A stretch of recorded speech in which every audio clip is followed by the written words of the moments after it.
Hello guys, how are you? I hope you're having a wonderful day. Listen, I know that videos yesterday were a little bit off. I was so tired, but I knew that I needed to come to the platform. It is most important that we are appreciative because God has blessed us with so much. And sometimes it's easy to forget that. It's easy to forget all that goes on because we take a lot for granted, even when we don't realize that we're doing it. But to be thankful that we woke up this morning, to be thankful that, that we even have clothing, to be thankful for the food that we're able to eat. There's so much that we are to be thankful for, you know. I was wondering, there was a time where I was really wondering why it is that God separated me from so many people. And I received my answer. Sometimes it's not, some things are never, well, I don't think anything is in vain. There's no such thing as coincidence as far as I can perceive. But what it is we are all gifted in certain areas. But sometimes when you are in everyone else's energy, this person is thinking something, that person's thinking something, and when you're in the middle of so many people thinking, so many people doing things, how are you supposed to become grounded? How?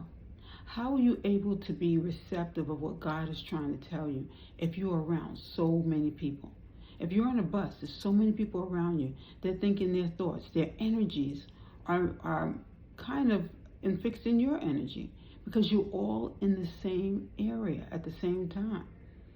It's very hard sometimes, but that's why even when you meditate, if you're meditating and other people are around you, sometimes they can't think straight. Sometimes their mind is all over the place. Sometimes your mind is not, or if you are empathic, you're picking up on too much. When you're empathic, you are very sensitive. I said this before. When I was little, they said, stop crying, shut up, stop all that crying. Sometimes your parents are frustrated because they're going through their own thing. And they might say things like that, not wanting to hurt your feelings, but sometimes they do hurt your feelings. And when you're empathic, you're picking up on other people's energy. And sometimes that can be very scary. Sometimes a baby is in a bed, and the baby's sleeping, and the parents in the next room arguing. You don't think that baby's picking up on that energy? We really need to probably speak more about energy because when I say certain things, people probably say, oh my goodness, what's she talking about? I have to simplify it in some cases because I want to make sure that everyone understands what I'm saying. Everyone understands how I'm grouping it, okay? Even your dog, even your cat has certain energies, okay? That dog or that cat has energy, and they might be in your area, sitting on your lap. That animal is thinking just like a child. You're doing a child's hair, or the child is sitting in your lap. They have their own energy separate from yours. So if you have a lot of stress and strain on you, you don't think they're picking it up? That's the reason why when a mother is pregnant with a child, she has to watch her thoughts, she has to watch her actions, because that child is picking up on all of that, all of the above, okay? Now, again, you are driving in a car. Let's say you're on your way to work, okay? You're on your way to work. Your mind is going, oh my goodness, I have this deadline to meet. Oh my goodness, I have this to do. Your mind is not totally focused on driving. So that's why it's easier for you to get into an accident, because your mind is not focused on driving. What we're supposed to be doing is living in the moment. And it's hard for us to do that when we have so many things to sidetrack us, right? You have the computer, you have the phone, somebody's calling, you want to see this on the internet. There's so many things. How do we become grounded?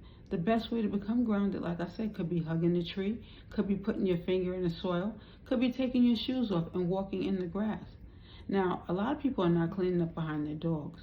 I'm not trying to comfort anybody, but honestly, guys, really, I saw an old lady the other day, and she found this little bag in her purse, and she picked up behind her dog. Now, I kind of felt bad for her because she's a little thing. I mean, she seemed like she could barely do that.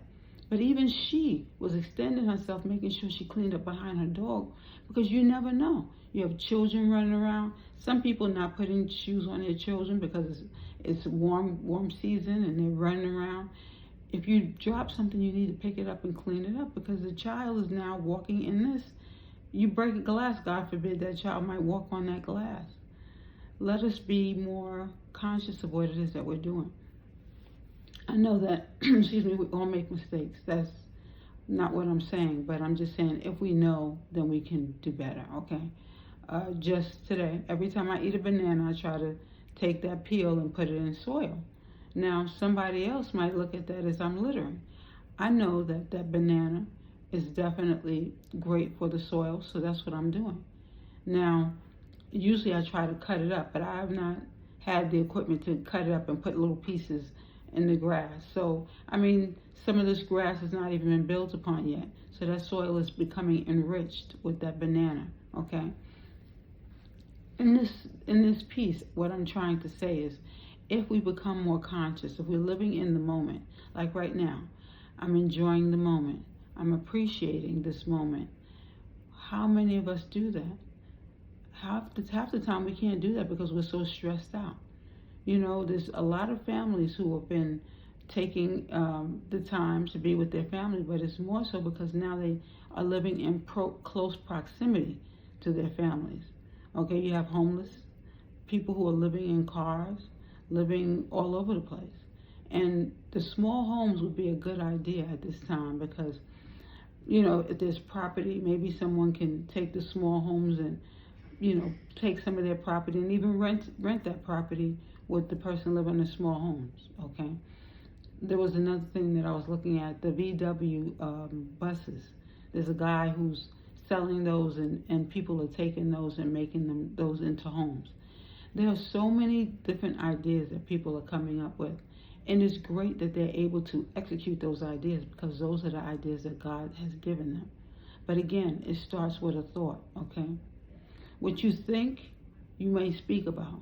What you speak about might turn into action. There's always different steps as to how an idea came into formulation, as to how a creation came into action based upon what someone has said or done.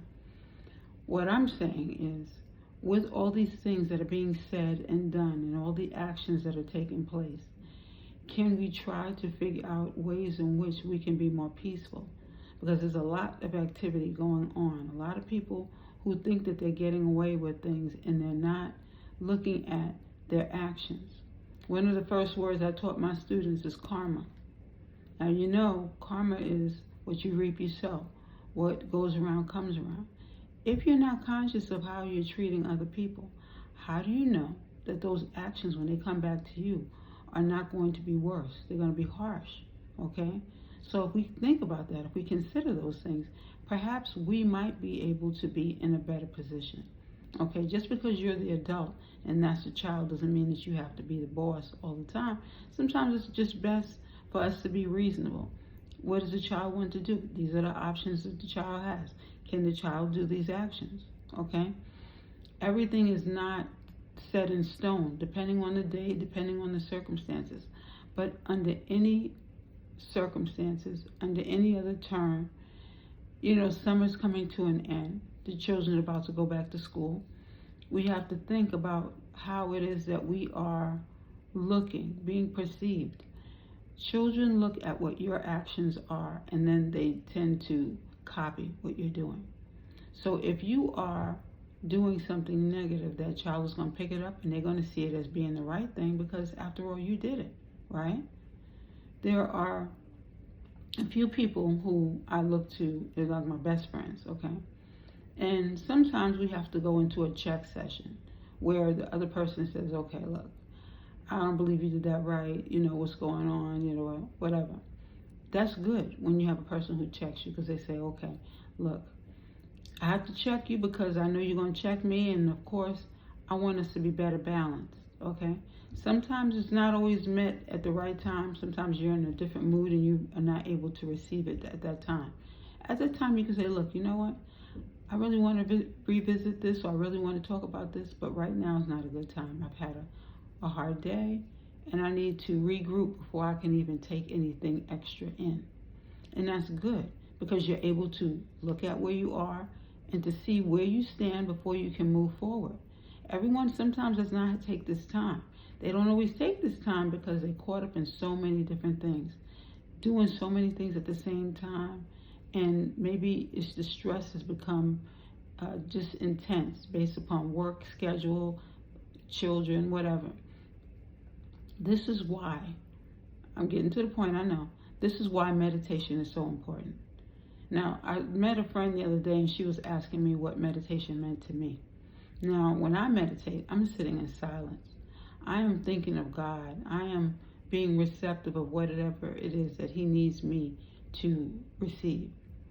Now, some people meditate differently. There's walking meditation where you're walking and you're saying your Simran or your word, you're speaking, to yourself silently by repeating God's name. And that's fine. All of these things are going to help you because a calm mind is a good mind, a mind that is able to pick up on things, and it's a well-rested mind. Sometimes when we have too many things on our mind, we have stress. And that's one thing that we want to try to alleviate is all the stress. So if we're trying to really focus and get ourselves in alignment, meditation is definitely another thing that we might want to consider. You can always pray, you can always read your Bible or your Torah or your Quran, whatever it is that you're reading.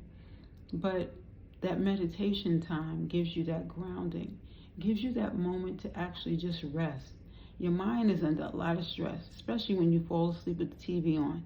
You know your mind is still being fed. It never got the rest that it needed. So by you doing that, you're better prepared for the next day. When I taught in New York City, I'm going to tell you, when I taught in New York, I could barely watch television. And I had to turn that TV off when I went to sleep because my mind was picking up on so much. And when I had to go to work the next day, my mind had to rest. Because when you have children around you and some people are trying to get over and get to the next class before you do, or go see this girl or this guy and they want to date and you are the teacher watching over them, being the parent away from home, there's so many things that you are under stress and scrutiny under. So you have to make sure that you are doing your best part. You're trying to put your best foot forward. That's why rest is needed. So all of these things together, I know I put a lot on the plate today, but in order for us to eat the correct meal, we have to make sure that we're putting the right things on this plate, okay? The meal itself can be taken in so much better if we had the proper rest and relaxation, okay? Not just hurrying up and rushing through the meal and not being able to actually relax and eat. So let's look at this moment that we've had this talk as being that meal, being able to receive every component of it in a relaxed state and not rushing through it. We've been rushing through life for too long, trying to rush and get everything done. And I'm going to tell you, even though I no longer live in New York City, I'm still in that rush mode sometimes, and I have to take it back. I was taking a walk the other day, and I was walking fast, and my girlfriend was like, "Oh no, what's going on? We still in New York City?"